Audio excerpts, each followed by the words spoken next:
తెలంగాణ ప్రత్యేక రాష్ట్రంలో నీళ్లు నిధుల పేరుతో దోపిడీ చేశారని కేంద్ర మంత్రి కిషన్ రెడ్డి విమర్శించారు. 11 ఏళ్ల కాలంలో ప్రజల ఆశలు ఆకాంక్షలు నెరవేరలేదని బిగ్ టీవీతో అన్నారాయన. గత పాలకులు రాష్ట్రాన్ని అప్పుల పాలు చేశారని ఆరోపించారు. కాంగ్రెస్ హామీలు పేపర్లకే పరిమితం అంటున్న కిషన్ రెడ్డితో మా ప్రతినిధి Venkat face to face. BJP రాష్ట్ర కార్యాలయంలో తెలంగాణ ఆవిర్భావ దినోత్సవాలు ఘనంగా జరుపుకున్నారు. కాసేపు క్రితమే కిషన్ రెడ్డి జెండా ఆవిష్కరించారు. ప్రస్తుతం మనతో కేంద్ర మంత్రి కిషన్ రెడ్డి గారు ఉన్నారు. సరే సార్, 11 ఏళ్ల తెలంగాణ నీళ్లు నిధులు నియామకాలు కావచ్చు, ఆత్మ బలిదానాలు కావచ్చు, ఈ 11 ఏళ్లలో తెలంగాణ ఆశలు ఆకాంక్షలు నెరవేరాయంటే ఏం చెప్తారు? ఏ మాత్రం కూడా నెరవేరలేదు. నీళ్ల విషయంతో నీళ్ల పేరుతో నిధులు దోపిడీ చేశారు. ఉద్యోగాల పేరుతో కుటుంబాలకు ఉద్యోగాలు ఇచ్చుకున్నారు. మరి ఈరోజు అన్ని రకాలుగా తెలంగాణను అప్పుల పాలు చేశారు. తెలంగాణ అమరవీరుల ఆకాంక్షలు కానీ, తెలంగాణ ఉద్యమకారుల యొక్క డిమాండ్స్ కానీ ఏది కూడా ఈ 11.5 సంవత్సరాల తర్వాత నెరవేరలేదంటే ఏమాత్రం అతిశయోక్తి లేదు.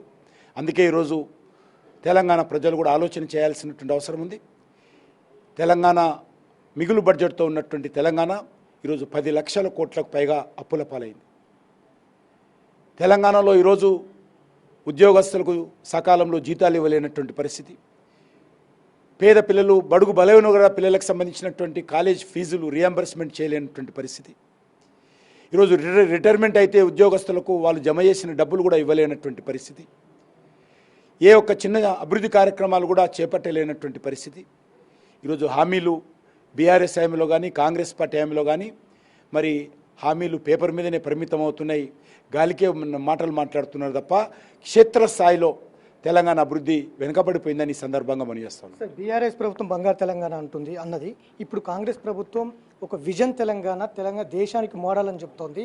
ఈ 11 ఏళ్ల తెలంగాణ పైన బీజేపీ ఏం చెప్తుంది? కేంద్ర మంత్రిగా మీరేం చెప్తారు?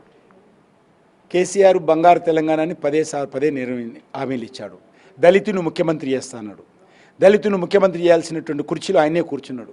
ఆ తర్వాత బంగారు తెలంగాణ అన్నాడు. అనేక రకాల హామీ ఇచ్చాడు. కానీ బంగారు తెలంగాణ కాలేదు. కానీ ఆయన కుటుంబం బంగారు కుటుంబం అయింది. ఈరోజు అనేక రకాలుగా తెలంగాణ ప్రజలకు ఇచ్చినటువంటి హామీలు అమలు చేయడంలో పూర్తిగా వైఫల్యం చెందింది. ఈరోజు కాంగ్రెస్ పార్టీ కూడా గత సంవత్సరన్నరగా ఏ మాత్రం కూడా తెలంగాణ ప్రజల యొక్క ఆకాంక్షలకు అనుగుణంగా పనిచేయడం లేదు. వాళ్ళు దోపిడీ చేస్తే అప్పుడు బీఆర్ఎస్ హయాంలో మరి కేంద్రీకృతమైనటువంటి అవినీతి, కేంద్రీకృతమైనటువంటి దోపిడీ ఉండేది. ఈరోజు కాంగ్రెస్ హయాంలో వికేంద్రీకృతమైనటువంటి దోపిడీ, వికేంద్రీకృతమైనటువంటి అవినీతి ఈరోజు తెలంగాణలో జరుగుతున్నది. కాబట్టి తెలంగాణ మిగులు బడ్జెట్తో ఉన్నట్టు తెలంగాణ ఈరోజు ఏ పరిస్థితి వచ్చిందో తెలంగాణ ప్రజలు, విద్యావంతులు, మేధావులు, కవులు, కళాకారులు ఆలోచన చేయాలి. అద్భుతమైనటువంటి తెలంగాణ ఈరోజు అప్పులపాలు చేశారు. అభివృద్ధి చెందాల్సినటువంటి తెలంగాణ ఈరోజు మరి దూరం పడేశారు. కాబట్టి ఈ తెలంగాణను రక్షించాలంటే, తెలంగాణ అనుకున్నటువంటి తెలంగాణ ఉద్యమకారుల ఆకాంక్షలు నెరవేరాలంటే తప్పకుండా నరేంద్ర మోడీ గారి నాయకత్వంలో భారతీయ జనతా పార్టీ ఆ బాధ్యత తీసుకుంటుందని మనం చేస్తాం. ఆవిర్భావ దినోత్సవం రోజే పార్టీ ప్రజలకు, ఇటు పార్టీ కార్యకర్తలకు అందుబాటులో ఒక ప్రజాప్రతినిధి ఉండాలనేది తెలుస్తూ ఉంది. దీని మీద అంటే ఏం చెప్పబోతున్నారు సార్? మేమందరము పార్టీ ఒత్తిడిలో కావచ్చు, లేకపోతే మా కాన్స్టిట్యున్సీలో ఉండడం కారణంగా కావచ్చు, మంత్రిగా నేను కావచ్చు, సంజయ్ గారు కావచ్చు, ఇతర పనులు ఉండడం కారణంగా పార్టీ కార్యాలయానికి చాలామంది ప్రజలు వస్తుంటారు. వాళ్లకు కనీసము రోజు 2 గంటలు ఎవరైనా ఎన్నికైనటువంటి ప్రజాప్రతినిధులుండి ఆ ప్రజల యొక్క ఇబ్బందులు, సమస్యలను తెలుసుకొని వాళ్ళకు కావాల్సినటువంటి సంబంధించినటువంటి కలెక్టర్లకు కానీ సంబంధించిన అధికారులకు కానీ ఆ ఉత్తరాలన్నీ ఫార్వర్డ్ చేయడము, అవసరమైతే ఫోన్లో మాట్లాడి వాళ్ళ సమస్యలు పరిష్కారం చేయడం కోసము ఈరోజు నుంచి ఆ ప్రయత్నం మొదలుపెట్టాము. ఇక్కడ ఉన్నటువంటి గౌరవ ఎంపీలు కానీ, గౌరవ శాసనసభ్యులు కానీ, శాసన మండలి సభ్యులు కానీ, మాజీ శాసనసభ్యులు కానీ, మాజీ మంత్రివర్యులు కానీ అందరూ ఎవరో ఒకరు ఇక్కడ అందుబాటులో ఉండి ప్రజల కష్టాలు వినాలని, కార్యకర్తల ఇబ్బందులు తెలుసుకోవాలని నిర్ణయం తీసుకొని ఈరోజు నుంచి ప్రారంభించాం. సో ఇది తెలంగాణ రాకముందు నీళ్ళు అన్నారు, నిధులు అన్నారు, నియామకాలు అన్నారు.